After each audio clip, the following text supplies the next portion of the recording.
Okay. So, hello everybody. Welcome to the DAO Circle.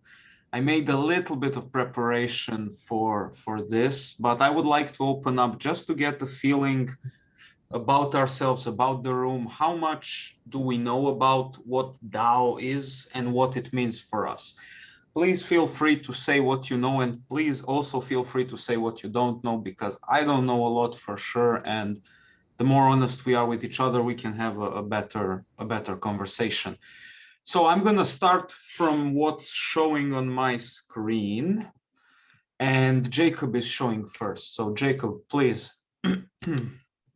Okay, let me try to do the start. So a DAO is a decentralized autonomous organization that is a form for organizing individuals to serve a certain purpose, I would say.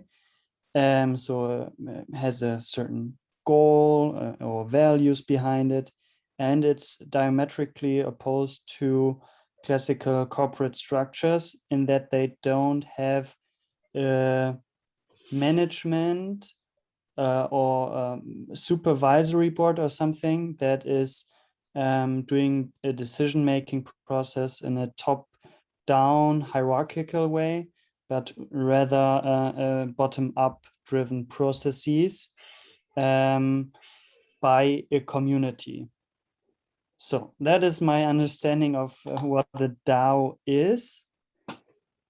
But I don't know that much about existing DAOs and really how DAOs evolve and how these so-called bottom-up decision-making processes really look like.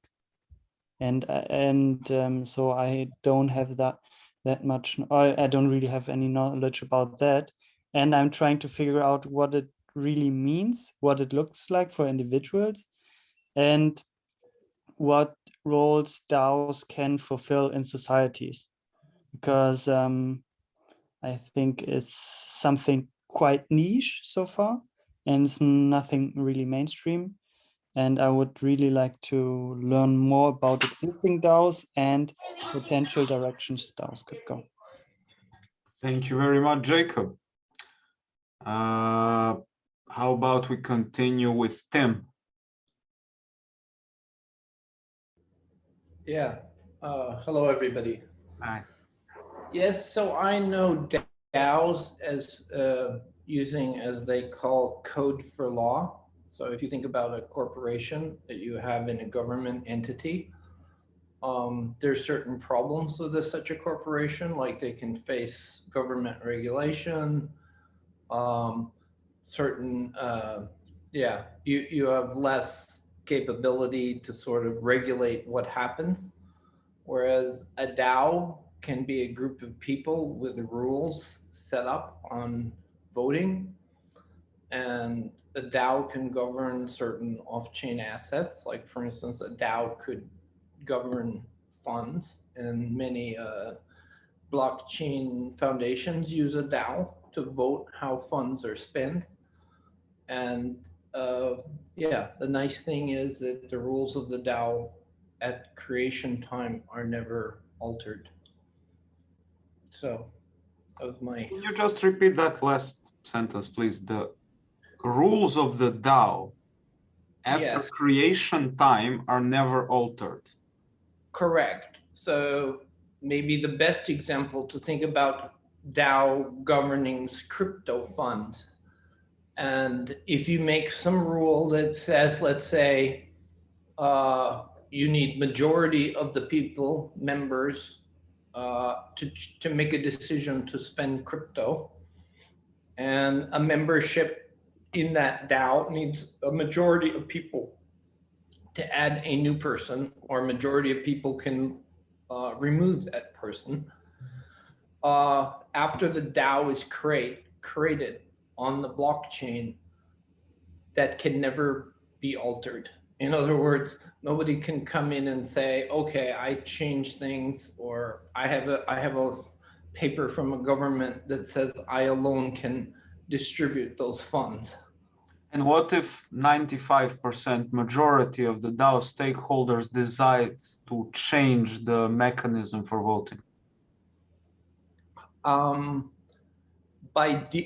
Unless there's something in the rules of the DAO set up so that they can change the rules, then it depends on what you decide at the start. So okay, but we're talking, when you say rules of the DAO, you're talking about the software code that is on-chain deployed that distributes tokens, that then tokens are used for voting, right? Yes, correct. Okay. Thank you. I'm sorry I interrupted you. Please continue if you want to add something more. Let's see.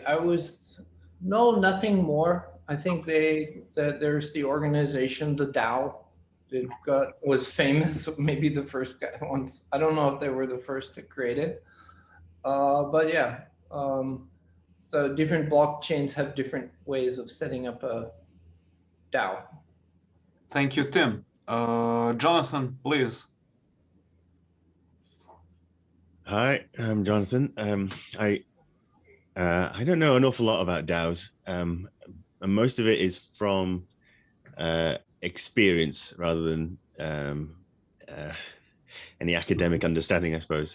So, to me, a DAO is an organization of people who have a common goal or desire or drive, and it's an organization that's, so each individual has their own perspective and autonomy. There's no overbearing governance on it, and no one's forced into any action. But so all decision making is done collaboratively and out of a desire to collaborate rather than top down. So I guess that's the bottom up rather than top down approach. And I kind of feel like DAOs. I don't know where I'm bearing this one, but a digital DAO to me is one that is blockchain based and where you've got that regulator, smart contracted entities. But a DAO could exist before the sort of digital era too. And yeah, this, the blockchain side of things, it just gives us a set of rules that we can agree on and set in stone to progress forward. So that sort of legitimizes a DAO in a bit more of a firm way, gives us some substance rather than just, it's like battling water previously, whereas now at least you've got some core that everybody's agreed on to go forward on. Thank you, Jonathan. Bright Elvis, can you say something, or you can give us some name to call you? Hello, everyone. Okay, I'm actually new to this space, so I think I'm doing more of the learning. I'm learning more, and I think I have a whole lot to learn from everyone. Thank you, everyone. Okay, thank you for joining us. Dominic, please. Well, I guess your initial question was something like, what is a DAO for me? I joined later, so I didn't. That's the right, yeah. Okay. Well, very easy. I think a DAO for me is an organization or initiative where there's no central authority, and well, that's kind of the definition of that. And for me, what makes really makes a DAO is the community that lives the values and principles, whatever values and principles they have chosen, and finding consent in whatever they want to do. And consent means not finding a way that everybody might agree. Consent means that it's in the range of tolerance of everybody. So even I probably don't would have chosen whatever the DAO might want to do, but at least I I think it's good for the organization as well. So I can agree on that, at least on that level. So that's for me consent, and not but finding consensus is, well, even in a group of 3 or 4 a difficult thing. But yeah, finding mechanism and structures to well do so is I think the biggest challenge in a DAO, and this also is what makes me really excited about this topic, finding this kind of processes and methods and guidelines to yeah, make this DAO, make this initiative alive. Well, just to be a little bit pedantic, I was just Googling right now definition of consensus, and Merriam-Webster dictionary says noun often attributive, general agreement, or the judgment arrived at by most of those concerned. So I don't think that by definition consensus states unanimity, like a unanimous decision, just a small, you know. Maybe there are more definitions. For sure they are. Yeah, I'm just yeah. Well, we can argue on that. That's fine. It's a really good distinction. Yeah, but I think it's important when we talk about these things that we are clear. Whatever term we use is very, very important. To be clear what we mean. Yeah, we have to explain the things we mean and not just label them exactly when. Yeah. But yeah. Thank you, Dominic. We have Randall, Anthony, and Pete. I will leave Pete the latest because he's the expert. So go ahead, Randall, please. So just chaining on what Dominic said, I mean, we see this same problem just like at the office when we're trying to go to lunch and we've got 7 people and we're trying to figure out where to go. It's such a stupid example, but it's really tangible. And sometimes in that situation, I just say, let's go have pizza. And I walk out the door.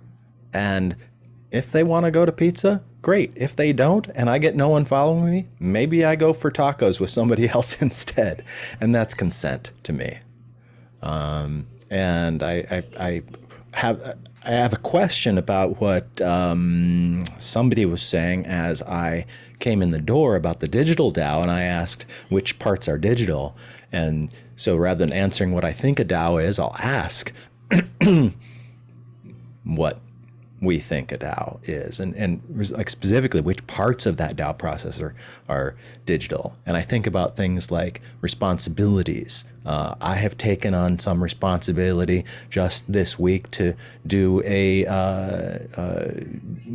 be the host of this swarm session, and I don't need a whole lot of consent to do my responsibility. Just a little bit. You showing up, that's my consent. Thank you, Randall. Anthony, please. Okay, awesome. So I would say that I'm a son of a philosopher and a software architect. So I come from 2 angles. One is philosophy and another one is actually implementing the system. So, and I'm also from Zimbabwe. So like I have some ideas about democracy in general.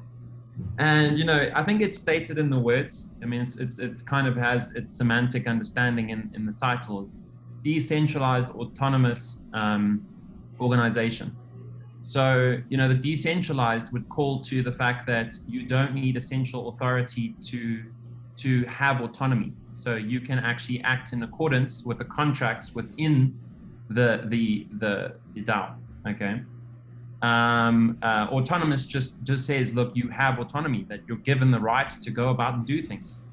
It's not only your duty, but it's your responsibility, and it's afforded to you by the DAO. And then organization just means that we have common goals, right? So, that would then be obviously just the semantic understanding of the title itself. When I think about it from a philosophical perspective, It's how exactly do you organize people such that they have a fulfilling purpose in life, right? That they fulfill some need or requirement. And the organization is just that you've chosen to follow this goal and that you've chosen to be part of a greater effort. Okay, and then how do you get autonomy within that greater effort, whether it's actually access to resources, in terms of funds or actual genuine, artifacts of the universe, or the fact that you have to go about and do things. And then to some extent, how do you be compensated for that? I mean, some people who, we're talking about consensus, right? Some people just are more capable to make decisions in certain aspects, and they should be given all the ability, or responsibility to make that decision almost on their own. Obviously, they can be challenged, and there should be a process by which that's done. But, if everyone agrees that that guy's the best person to kind of make the decision in that aspect, then, then that's the consensus, is that that's the person who's been given the duty and autonomy to do so. So yeah, that's kind of my take on DAOs. Thank you, Anthony. I'm going to probe you a little bit because I find it interesting. Let's focus on your son of a programmer part, huh? Son of a philosopher.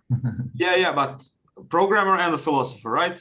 Yes. Okay, so let's try to focus on the programmer. Let's try to put a DAO programmed, right? First thing you said, it was you have an issue with the democratic system. How about we mix it up and we say that instead of democratic consent, we have n variables to reach the consent, okay? We don't have one that is democratic, we have n, right? So in our systems, in prevalently crypto systems, it's usually plutocratic. To be honest, in any kind of cryptocurrency, whether it's explicitly stated or not, whether it's proof of work or proof of stake, it's mostly plutocratic because the person or the entity that has the most amount of money can profit the most by mining, by staking, by, making decisions, okay? That's one thing. And let's say that, we have democratic because that's how most of the countries have it in their constitution. I don't know if it's, executed in reality like that. And let's take one more thing. Let's take seniority as something that we are all familiar with. And let's say you have to listen to your elders because they're more wise and they are smarter. So let's say that you have these three variables that are weighted, right? And how would you weight them with a parameter? Let's call democracy D, seniority S, and what did we say? Plutocracy P. And out of those three, we have to add up to 1 or 100%. How would you, as a programmer, weight those parameters? Well, to be honest, I don't really believe in any of those three systems. Okay. So, maybe as a matter of an exercise, I would say, okay, well, let's put together a system where you have all of those competing mechanisms of, basically voting power. I mean, power to some extent to make decisions, right? I don't actually believe in any of them. I think democracy, falls prey to popularism. You have a situation where Donald Trump gets voted in, and if you like him or not, the fact he's get voted in by mostly idiots. I mean, from my perspective. I understand. I'm sorry to interrupt you, and I'm not defending any of those systems. That was not the point at all. My point was when we get down to the dirty, can we just say some kind of numbers for the sake of argument? It's not going to be good or meaningful. Let's just get three numbers out there. Okay, so the three options being democracy, plutocracy, and seniority. Seniority, yes. I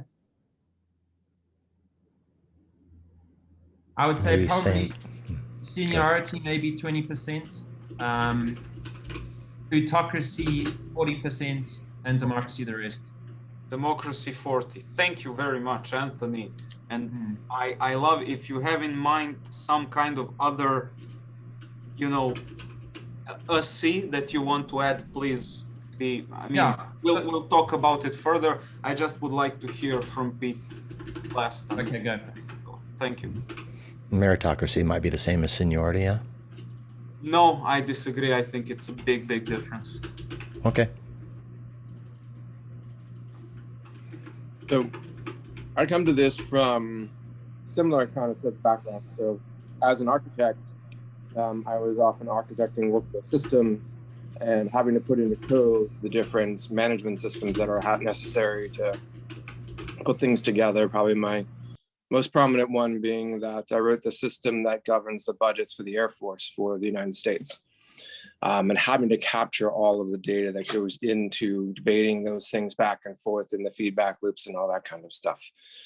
So that's sort of one thing that brings me into a DAO and sort of gets me interested in how can you take something that's complex as these human interchanges that we have, and what parts of that can be coded and what parts of that cannot be coded.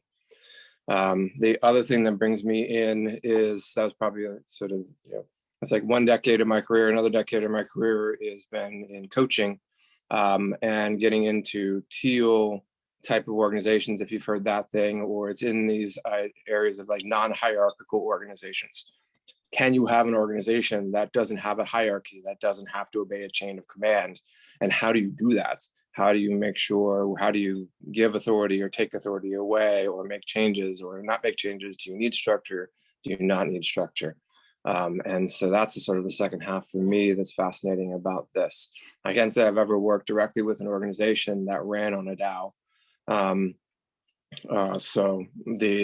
haven't had the privilege of having to code that, but the pieces of coming those things together for me is the fascinating side of what brings me to a DAO, is getting all those pieces to work together in a way that's effective and useful for everybody that is governed by that organization. Thank you very much, Pete. So I would just like to return back on this idea of what is a DAO, and what my understanding is. Like, what I heard is that we have two theoretic types of DAOs. We can call it soft DAO and hard DAO. Soft DAO would be a theoretical organization where we have a way to reach consent, and that consent is then generally accepted by all of us as a decision, but any of us or any other entity has a freedom to basically ignore that decision. There is no mechanism that enforces that decision. A hard DAO on a blockchain system would be programmed through smart contracts that would automatically execute after the voting being done. So that would be a hard DAO, and no one of us would be, would have a way of not honoring the decision made by all the participants. To my knowledge, there is no such DAO currently or has ever been actively used. Now, if anyone knows about, please interrupt me and say it. I would love to know about that. But right now, I don't think, because it's a huge challenge. It's not something simple. It's a big deal. And that is very technical, right? That's very technical, but I would say doable. My personal opinion, very technical, but doable. The most difficult part, and also something that I personally question, is it even doable? Can we find a consent? Can we find a mechanism that can be universally accepted within, let's say, a community that is 5 or 10,000 large, right? 10,000 large, let's put some parameters in. 10,000 large community of people with different nationalities, so different residencies around the world, private individuals, not companies, not anything, private individuals. Can they find a way to make decisions together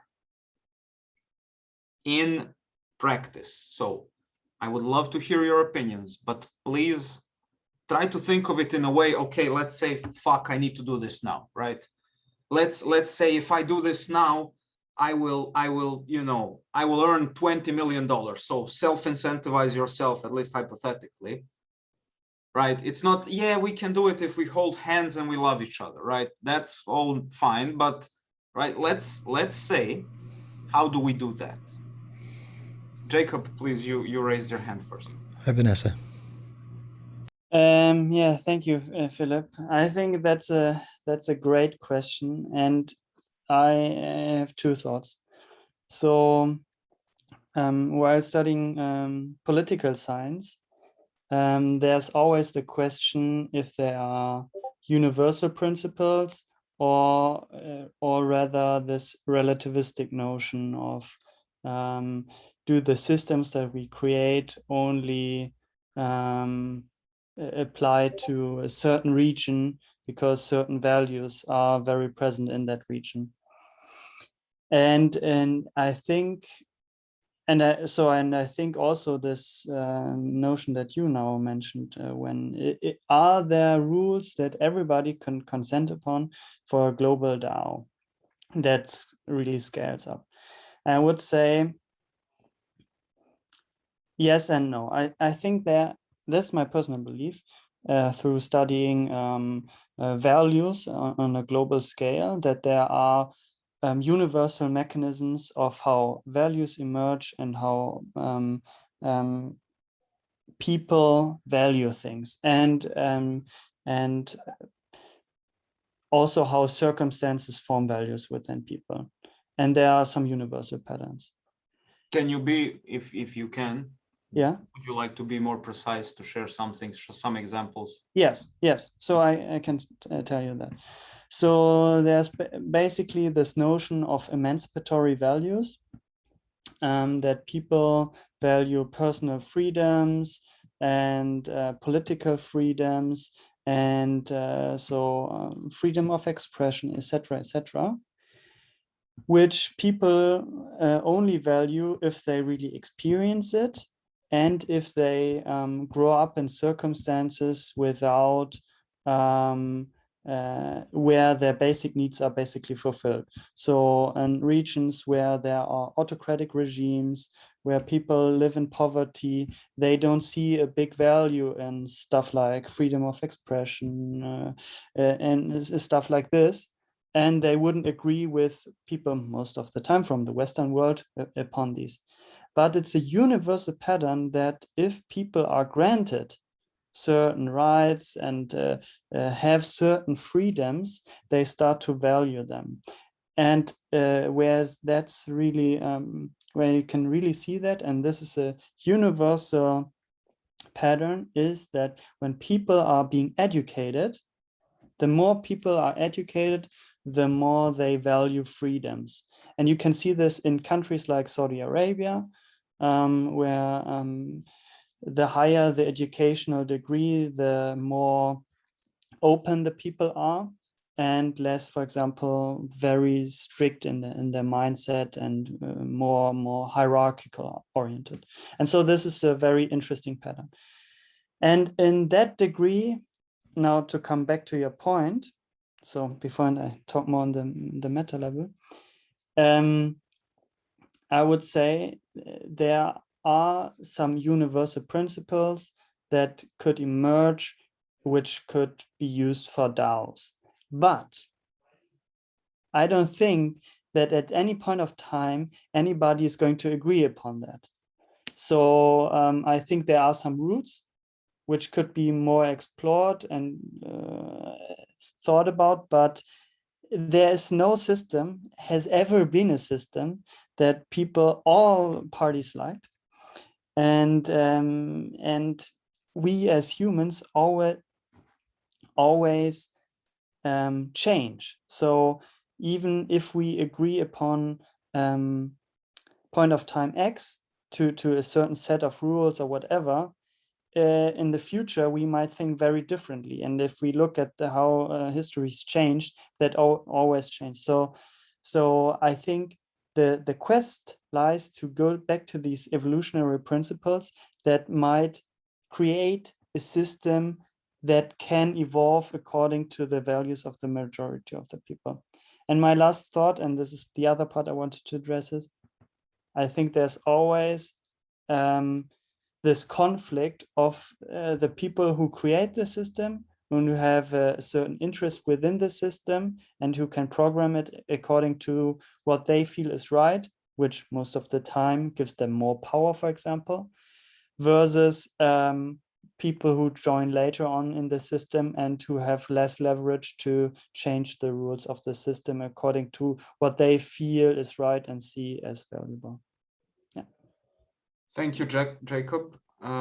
Sorry for talking so long. I wanted to make it a bit shorter. Thank you. It's very noticeable. Now there are a lot of people that raise hands, so I'm gonna have to give you a counterpoint, but I won't be able to let you respond. My set of values would be like helping a small child. That would be my set of values. If we can quantify that, my set of values would be saving a life. If we can quantify that, it's not going to be universally accepted. I'm not of course, but that would be my set of values. Love, compassion, things like that, that are very difficult to quantify and measure and all of that. That would be my set of values. Just a thought. Randall, please, you're next. Sweet. Yeah. Wow. I'm just still absorbing what Jacob said and adding a note here about value alignment and mission. I think those are really important. I added a note on the Miro board about sociocracy right alongside democracy and plutocracy. And there's the formal definition of sociocracy and the structures that are recommended within that formal framework. But on another level, just the word sociocracy says that you and I and we here in the swarm are a sociocracy in that we are together figuring things out. And I feel like it's the relationships between people that develop a shared picture of what we would do that aligns to the mission and values. And chaining on to the idea of education, not in the abstract sense of gaining more knowledge, but education in the sense of being exposed to these kinds of conversations that build shared meaning between people. I think the more that we expose that kind of information and the more we record sessions like this and share them to people that share our values, the more they can engage in their hearts, in their minds, to the kinds of conversations that we're having. And maybe they get a counterpoint in their mind from it, or maybe they find that they like to engage to the ideas that we've already figured out together, and that might be a great alternative to what Facebook tells them. Okay, my just counter question was, and my focus would be, how do we quantify that? How do we get a decision out of it? I understand the value of discussion, of course, and I understand the value of sharing ideas. But let's say we're building a DAO. We're building a DAO with the purpose of governing something. It can be governing who cleans the yard for the next 3 months. It doesn't have to be complicated. It doesn't have to be a grandiose. But like, how do we reach a decision that is, because we know that democracy is not really the best way. It's a decent, the best way we have so far. We know that other systems has flaws as well. So how do we get to a decision? Like, there's 9 of us here. How would we get to a decision through decentralized way? Right. 10 seconds on that. We either converge or we diverge. And if we're diverging, somebody's going to take the lead and say, I'm going to get pizza. Who's coming with me? I agree. I love that example because I used to be in the office only. I'm going there. If you're coming with me, that's fine. I think I go with Randy. He made a point actually there. Or what do you think? I'm sorry, I didn't get that. Can you repeat, Elvis, please? I said I agree with what he said. The last person that spoke, I think I get what he said, and he made the point there. Okay, thank you. Anthony, you are next. Okay, so I have so many things to say, but unfortunately, I'll keep them short. So, to your point that basically, would it be possible to create a DAO? I certainly think so. I think, though, the interesting question is, where do you start, right? And, I've thought about this for years, for a long, long time. And, what I realized was that children are actually democratic. You're actually born with a democratic habit built in. I mean, playground dynamics, you can leave a couple kids in the playground and they figure it out, It's something that's part and parcel of who you are. And it's funny is because adults grow up and eventually they forget that somehow, they think that somehow we're so complex that my views are different to yours and we must start throwing axes at each other and stuff. And, it's always kind of struck me that somehow we lose that, and I think it's part and parcel of like, this is just business. I can remember when I grew up, eventually hearing that statement and thinking, what the hell was school for if it's just business? Like we develop morals and we develop all these democratic, ideologies, and then we just throw that away because that's how you make money, son. I mean, I don't understand. I didn't understand that. So certainly when we say we create a DAO, I thought like, what is democracy? Like for the people, by the people type stuff. And I think it goes back to the golden rule, which is something that is born out of religion itself, which is, don't treat others how you would not want to be treated. And it's interesting that it's the negative, not the positive. Don't treat others how you want to be treated, but don't treat others how you would not like to be treated. And, that's where I think that democracy starts, is how do you actually develop a system that encapsulates that perfectly encapsulates that. Now, I think that that's something that you learn as kids. So certainly asking kids would be an interesting approach. Certainly, if you want to develop democracy, it should be as early as possible. And, if you're talking about the responsibility of democracy, when you talk about a right, it's frivolous to talk about the right without talking about the responsibility. The first right is to tell a child that, by the way, you're equal. You might be young, but you actually have an equal part in society. And there is where I think it starts. And basically you wouldn't, my thought processes follow on from that, is you wouldn't give a 3-year-old a pair of scissors, and you wouldn't give a 13-year-old a car to drive, So there's certainly a thing where education gives you access to more ability, gives you access to more autonomy. So certainly if we're starting to talk about the mechanisms of how to build a DAO, I can see it, in the way you raise children. And certainly from there, there's an interesting thing, is it's just project management at the end of the day. If I think about it more and more and more, I just think, well, there's a calendar to fill with things that you must do, either that you want to do it for your own self or you want to do it for others' benefit. And then, also there's resources attached to that. So there's literally money, which then gives you access to these resources, or tools, or internet, etc. So, I mean, there's tools that you provided either by yourself or by the organization itself. So that's inventory, so we certainly need to inventory everything. And then there's project management, and project management then gets broken down into the tasks that fill your day, in your calendar, which I call, if you look at Google Calendars, events. And then you have the task, which is the set of events that make up, that task. And then you have goals, which is, here's a set of tasks that all together will finalize that goal. And then goals that make a measurable difference towards a metric, which is what you call an initiative, basically, semantically. It's called an initiative that has real values, real measurable things that then all collectively form part of a vision, which is something that should inspire you, So theoretically, obviously, I'm sorry to interrupt you. So theoretically, you're suggesting that DAO members are sufficiently motivated to perform extended amounts of tasks or labor, or, intelligent or less intelligent labor, doesn't really matter, for the sake of its vision. Yes, because you have to be inspired. Certainly though, coming back to the golden rule, don't treat others how you would not want to be treated. It seems to kind of hint at the idea that there is also an inherent suffering in living, right? Is that when you're born, you actually are subject to the world around you. As a baby, you're vulnerable. You can be literally killed. You can not have access to food.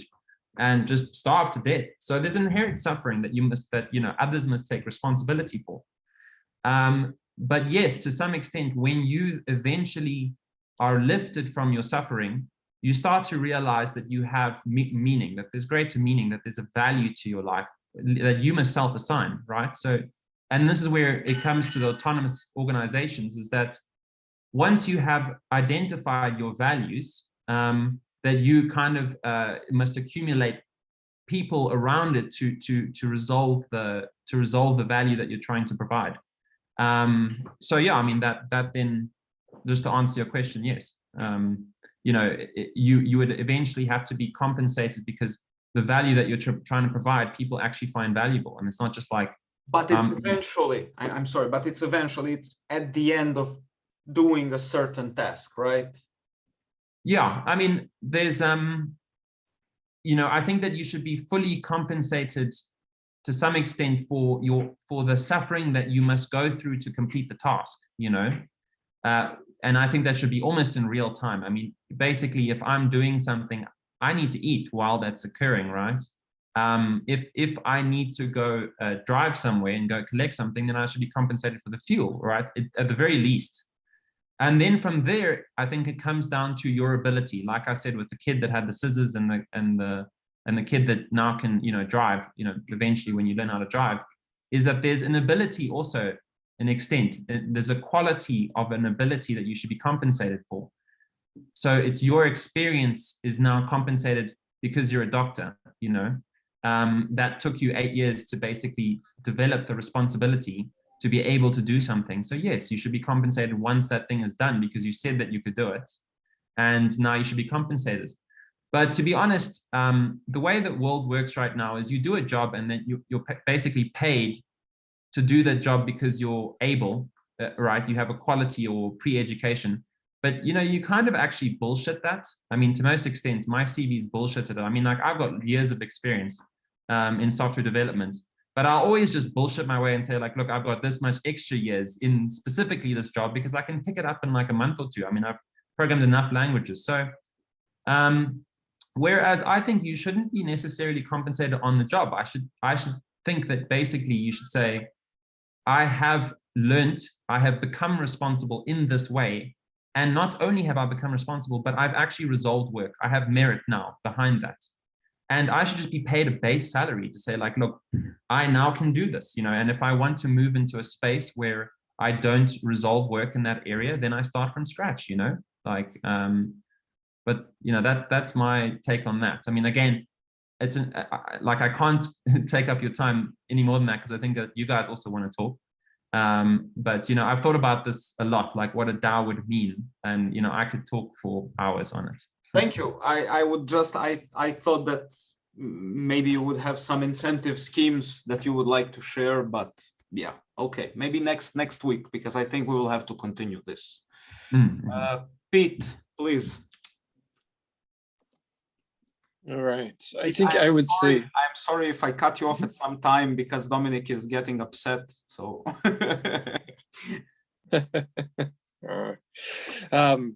yeah, so I think any system, if you were to successfully code a DAO, and correct me if I've got the premise wrong, has to take into account a couple of things, and those two things for me are the ability for change. It's like that old saying that the one constant is change.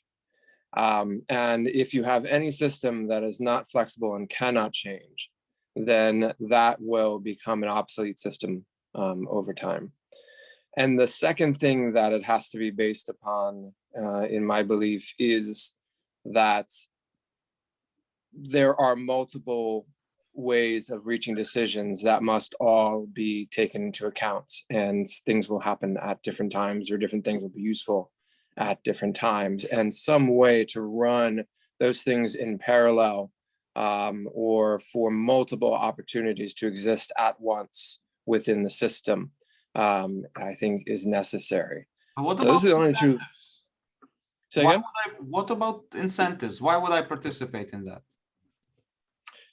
In incentives? I'm not sure where that's coming from because I didn't mention incentives. Okay, we have a DAO, right? We have a DAO that does something, whatever that is.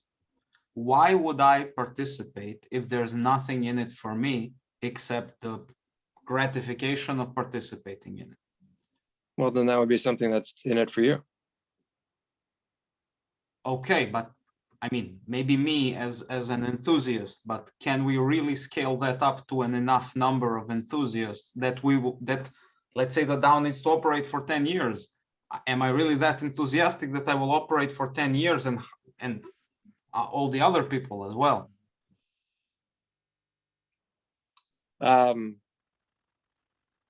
Like if we look into crypto, like why do Bitcoin miners mine? Because they are incentivized to do it. Why do stake pool operators secure the Cardano network? Because they are incentivized to do it. You know, you can say why CAs are doing it or VCAs, or why are proposers putting proposals on Catalyst? Because they are incentivized to do it. I think in theory, certainly, I think everybody has a reason why they do what they're doing. Whether or not you turn incentives into code is a whole question in and of itself. Okay. So in some places, incentives may be necessary, and that's, you know, kind of like a lot of what economic theory is about. You know, when does it make sense to put an incentive in order to get an outcome that you want? But then that incentive is only relative during the periods, the preconditions that set up that need for that incentive. And if those preconditions go away, then that incentive is not a thing. And part of the problem, and going back to the change idea, you know, with a lot of the legal structures that often that we have to deal with, at least in the US, is because I can only speak from that experience, having, you know, being over there, is we're having to deal with establishing an incentive structure under certain conditions. Then those conditions change, and it continues to be the incentive structure. And then people just use it, and we no longer need it anymore, but it's been codified. The solution has been codified into the execution, and we have no control over it anymore, in being able to change it. And so that lack of being able to respond to change in circumstances is, for me, the more important thing than even do we have incentives or not have incentives. Thank you, Pete. Dominic.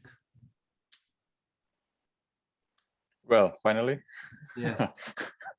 Well, first of all, really, really good points of all of you. And I think what I only want to add here, so I can keep it short, is a DAO is, well, when we talk about how to start a DAO, I think it's not emerge out of theory. I think that's a very important thing. It emerges through exploring, figuring out what every single community member can bring into the DAO. And I think that, and as Pete said, it's kind of an iterative process. So you can't, you'll never be on a point where you think, yeah, that's it. Like a software, when you say my software is now I have it, I have the finished product, you're already out of the market. Maybe Anthony's software is good. Yeah. Yeah, then you're kind of SAP or whatsoever. You have a lot of market power, but everybody hates you. So that could be a way to stay in the market. Yeah, but I think that's yeah, just to emphasize that one more time. So a DAO is an iterative process, and it's not out of theory, because theory can inspire us on what aspects we have to look, but which values or how to value contribution, that is, we have to find it out through exploration and experimenting. And so that's how I see it. And yeah, that's my point. And I think yeah, really like the discussion so far. Thank you very much, Dominic. And I would like to start closing down. We're already over the suggested time, but I would like to propose something for next week. I would like to make more of a workshop in this time. And the workshop subject would be, we have a town of 6,000 people. 6,000 people are living in a town. I would like for us to discuss what would be necessary to hypothetically reach a full DAO system for that town. Like, let's say we have this hypothetical town, 6,000 people, and they have this utopian DAO that we need to agree on what it is, and then go back to see what steps had to happen for that town to reach that place. How do you feel about that?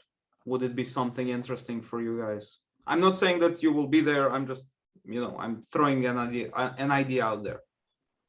Well, as I said, it's very important at this stage right now that we're experimenting on that, and this is kind of a part of it. So it's very, very important at this stage where we are, just to well, talk about it in theory, but well, we have kind of many initiatives in this community right now, and don't stop about discussing it on a theoretical level. Really start to make it real, but it starts with discussions. Yeah. So I think it's. Pete, would it be interesting for? Oh, sorry, Jonathan.